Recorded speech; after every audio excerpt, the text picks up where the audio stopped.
Hello बच्चों, आपका हमारे YouTube चैनल हिंदी वाणी में स्वागत है। आज हम पढ़ेंगे कक्षा 6 की पाठ्यपुस्तक बालराम कथा का पाठ 8। पाठ का नाम है सीता की खोज। राम के मन में कई प्रकार के प्रश्न थे, आशंकाएं थी। मारीच की माया उन्होंने देख ली थी। वह छल से उन्हें कुटिया से दूर ले आया था। अब क्या होगा, यही सोचते हुए वे कुटिया की ओर भागे चले जा रहे थे। वापसी में एक पल भी विलंब नहीं करना चाहते थे। लक्ष्मण को वे कुटी पर छोड़कर आए थे सीता की रखवाली के लिए। अच्छा हो कि लक्ष्मण वहीं हो, मारीच की मायावी आवाज़ उन तक ना पहुंची हो। राम ने इस तरह से सोचा। सीता अकेली रही तो राक्षस उन्हें मार डालेंगे, खा जाएंगे। तभी उन्होंने पगडंडी से लक्ष्मण को आते देखा। वही हुआ जिसका राम को डर था। अनिष्ट की आशंका और बढ़ गई। पता नहीं सीता किस हाल में होंगी। राक्षसों ने उन्हें मार डाला होगा, उठा ले गए होंगे। अकेली सीता दुष्ट राक्षसों के सामने क्या कर पाई होंगी। कुटी छोड़कर आने पर वह लक्ष्मण से क्रुद्ध थे, यानी वो लक्ष्मण पर गुस्सा थे, क्रोधित थे। उन्होंने क्रोध पर नियंत्रण रखा।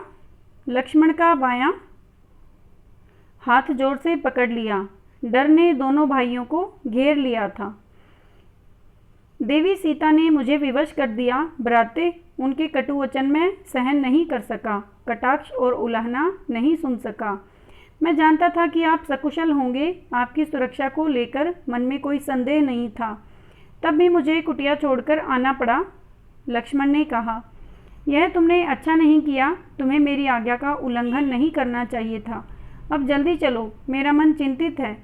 सीता न जाने किस हाल में होंगी, कैसी होंगी। मायावी राक्षसों का कोई ठिकाना नहीं। राम ने चलने की गति और बढ़ा दी। कुटिया अभी कुछ दूर थी पर दिखाई पड़ने लगी थी। राम ने वहीं से पुकारा, सीते तुम कहाँ हो? जैसे कि उन्हें पता चल गया हो कि सीता आश्रम में नहीं है। कुटिया मौन रही। वहाँ से कोई उत्तर नहीं मिला। राम की बेचैनी बढ़ गई। उनकी एक आवाज़ पर कहीं से भी उपस्थित हो जाने वाली सीता वहाँ नहीं थी। और अनुपस्थिति कैसे बोलती, यानी सीता का हरण रावण ने कर लिया था। रावण राम की अनुपस्थिति में आया और तपस्वी के वेश में उसने सीता का अपहरण कर लिया था। राम की आवाज़ पेड़ों से टकराकर हवा में विलीन हो गई। कुटिया के शून्य में समा गई, क्योंकि कुटिया में अब कोई भी नहीं था। राम पुकारते रहे। उत्तर में उन्हें हर बार सन्नाटा ही मिला। चुप्पी हर ओर थी। हर दिन हवा में झूलने वाले पत्ते शांत थे। लताएं गुमसुम पड़ी हुई थी। चिड़ियों की चहक लुप्त थी। कुटिया के निकट घूमने वाले पशु पक्षी चुप खड़े थे, सब स्तब्ध। राम भागते हुए आश्रम पहुँचे। कुटिया में जाकर देखा। सीते सीते पुकारते हुए उन्होंने आसपास की हर जगह देखी। पेड़ों झाड़ियों के पीछे गए। उन स्थानों की ओर भागे जहाँ सीता जा सकती थी। सीता का कहीं पता न था। शोक से व्याकुल राम रोने लगे। सीता से बिछुड़ना उनके लिए असहनीय आघात था। वे सुध-बुध भुला बैठे। विरह में वे गोदावरी नदी के पास गए। उससे पूछा, तुमने सीता को कहीं देखा है? नदी ने कोई उत्तर नहीं दिया। वे पंचवटी के एक एक वृक्ष के पास गए। सबसे पूछा, कोई सीता का पता बता दे। हाथी के पास गए। शेर से पूछा। फूलों के पास रुके। चट्टानों पत्थरों से प्रश्न किया। शोक संतप्त राम भूल गए कि चट्टानें नहीं बोलती, पेड़ पौधे बात नहीं करते। उनकी भाषा मौन है। उनके उत्तर भी मौन ही हैं। राम की मानसिक स्थिति विक्षिप्त जैसी थी। एक बार उन्हें लगा कि सीता वहीं हैं, कुटिया के पास। अभी भागकर पेड़ के पीछे छिप गई हैं, उन्हें खिंचाने के लिए। मेरे साथ परिहास मत करो सीते। परिहास यानी मजाक। राम को ऐसा लग रहा था जैसे सीता किसी पेड़ के पीछे छुपी हुई हैं और अभी उनके सामने आ जाएंगी। राम उस पेड़ की ओर दौड़ पड़े। वहाँ कोई नहीं था। वे निराश होकर पेड़ के नीचे बैठ गए। राम का दुख लक्ष्मण से देखा नहीं जा रहा था। उनका व्यवहार सहन नहीं हो रहा था। वे राम के निकट गए। विलाप करते राम ने कहा, मैं सीता के बिना नहीं रह सकता। तुम अयोध्या लौट जाओ लक्ष्मण, मैं वहाँ नहीं जाऊँगा। यहीं प्राण दे दूँगा। मैं सीता के साथ आया था, उसके बिना कैसे लौटूंगा? नगरवासियों को क्या मुंह दिखलाऊंगा? तुम जाओ, मुझे यहीं छोड़ दो। आप आदर्श पुरुष हैं, आपको धैर्य रखना चाहिए, इस तरह दुख से कातर नहीं होना चाहिए। हम मिलकर सीता की खोज करेंगे, वे जहाँ भी होंगी हम उन्हें ढूंढ निकालेंगे। सीता हमारी प्रतीक्षा कर रही होंगी।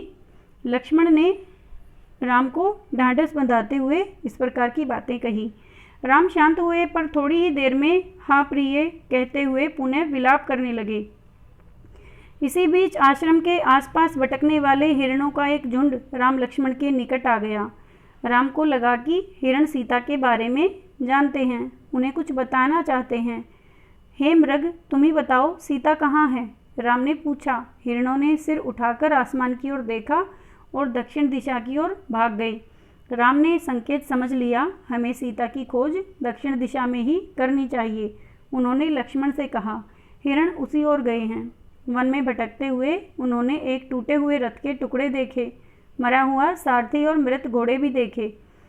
वन में रथ का क्या प्रयोजन, उसके टूटने का क्या अर्थ? राम असमंजस में पड़ गए, दुविधा में पड़ गए।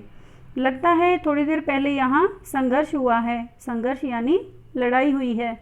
लक्ष्मण ने कहा, यह पुष्पमाला वही है जिसे सीता ने वेणी में गूंथ रखा था।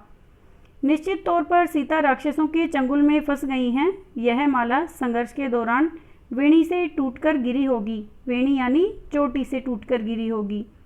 पर यह रथ कैसे टूटा? राम सोचने लगे। सीता के संघर्ष से यह नहीं टूट सकता। अवश्य किसी ने राक्षसों को चुनौती दी होगी, उनसे युद्ध किया होगा। वहाँ से थोड़ी ही दूर राम ने पक्षीराज जटायु को देखा, पंख कटे हुए, लहूलुहान, अंतिम सांसें गिनते हुए। हे राजकुमार, सीता को रावण उठा ले गया है, मेरे पंख उसी ने काटे। सीता का विलाप सुनकर मैंने रावण को चुनौती दी, उसका रथ तोड़ दिया, सारथी और घोड़ों को मार डाला, स्वयं रावण को घायल कर दिया, पर मैं सीता को नहीं बचा सका। रावण उन्हें लेकर दक्षिण पश्चिम दिशा की ओर उड़ गया। कहते कहते जटायु ने प्राण त्याग दिए। राम ने आगे बढ़ने से पहले जटायु की अंतिम क्रिया की।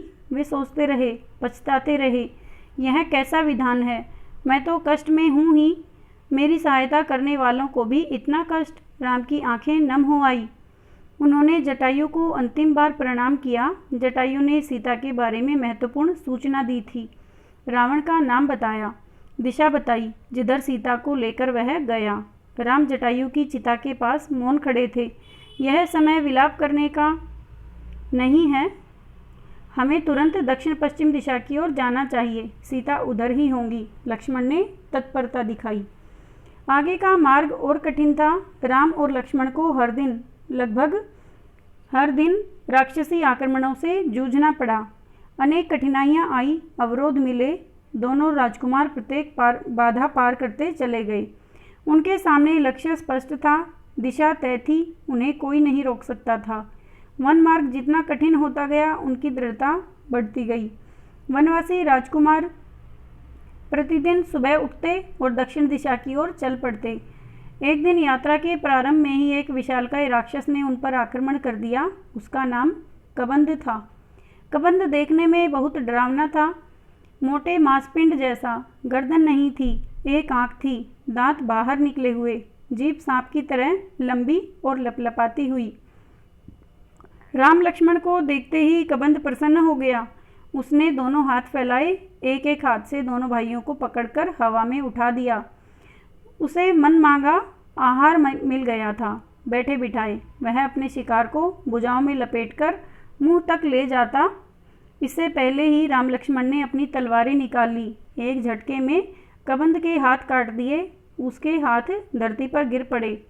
कबंध उनकी शक्ति और बुद्धि पर आश्चर्यचकित रह गया। कौन हो तुम दोनों? उसने पूछा। हम अयोध्या के महाराज दशरथ के पुत्र हैं, राम और लक्ष्मण। रावण ने राम की पत्नी सीता का हरण कर लिया है, हम उन्हीं की खोज में निकले हैं। राक्षस कबंध ने राम के बारे में सुन रखा था, साक्षात उन्हें देखकर प्रसन्न हो गया। उसने कहा, मैं सीता के संबंध में कुछ नहीं जानता, लेकिन तुम दोनों की सहायता का उपाय बता सकता हूँ। मेरा एक छोटा सा आग्रह स्वीकार करो तो मेरा अंतिम संस्कार राम करें। राम ने इस पर सहमति व्यक्त की तो कबंध बोला, आप दोनों पंपा सरोवर के निकट ऋष्यमुख पर्वत पर जाएं। वह वानरराज सुग्रीव का क्षेत्र है। वे निर्वासित जीवन व्यतीत कर रहे हैं। सुग्रीव से मदद का आग्रह कीजिए। उनके पास बहुत बड़ी वानर सेना है। सुग्रीव के वानर सीता को अवश्य खोज निकालेंगे। कबंध की सांस टूटने लगी थी। उसका अंत निकट था। राम और लक्ष्मण को अपने निकट बुलाते हुए उसने कहा, पंपा सरोवर के पास मतंग ऋषि का आश्रम है। वहीं उनकी शिष्या शबरी रहती है। आगे जाने से पूर्व शबरी से अवश्य मिल लें। यही बोलते बोलते कबंध ने प्राण त्याग दिए। राम ने अपना वचन पूरा करते हुए उसका अंतिम संस्कार किया और पंपासर की ओर चल पड़े। कबंध की बातों से राम को बहुत ढाढ़स हुआ। सीता तक पहुँचने की आशा बलवती हुई। राम को सुग्रीव की क्षमता और उनकी वानर सेना की शक्ति का पता था। वे जल्दी सुग्रीव तक पहुँचना चाहते थे। ऋष्यमुख पर्वत का रास्ता पंपा सरोवर होकर जाता था। पंपासर का प्राकृतिक सौंदर्य अद्भुत था। मतंग ऋषि का आश्रम उसी सरोवर के किनारे था। लता कुंज से घिरा हुआ सरोवर का पानी मीठा था। शबरी की कुटिया आश्रम में ही थी। वह ऋषि की शिष्या थी। उसकी आयु बहुत हो गई थी। जर्जर काया, लेकिन आंखें ठीक थी। हर पल राम की प्रतीक्षा में खुली हुई। ऋषि ने उसे बताया था कि एक दिन राम आश्रम में अवश्य आएंगे और उससे मिलेंगे। राम को आश्रम में देखकर शबरी बहुत प्रसन्न हुई। उसकी आव भगत की स्वागत किया, सेवा की, खाने को मीठे फल दिए, रहने की जगह दी। उसकी आंखें तृप्त हो गई। राम ने उससे सीता के संबंध में पूछा। आप सुग्रीव से मित्रता करिए। सीता की खोज में वह अवश्य सहायक होगा। उसके पास विलक्षण शक्ति वाले बंदर हैं। शबरी ने राम को आश्वस्त किया तथा इस प्रकार की सूचना दी। अगले दिन राम ऋष्यमुख पर्वत चले आए। उनकी व्याकुलता अब और घट गई थी। मन की शांति लौट आई थी, क्योंकि उन्हें अब सीता का पता चल गया था कि वो किस ओर गई हैं। रावण ने उन्हें किस दिशा में ले जाकर रखा है। यानी अब उन्हें सीता की खोज में कुछ सहायता मिली, जिससे उनके मन की शांति लौट आई थी। उम्मीद है बच्चों आपको यह पाठ समझ में आ गया होगा। अगले भाग में हम इस पाठ से लिए गए अभ्यास के प्रश्नोत्तर एवं शब्दार्थ पढ़ेंगे। अगर आपको यह वीडियो पसंद आती है तो आप इसे अपने दोस्तों के साथ ज़रूर लाइक, सब्सक्राइब और शेयर करिए। धन्यवाद।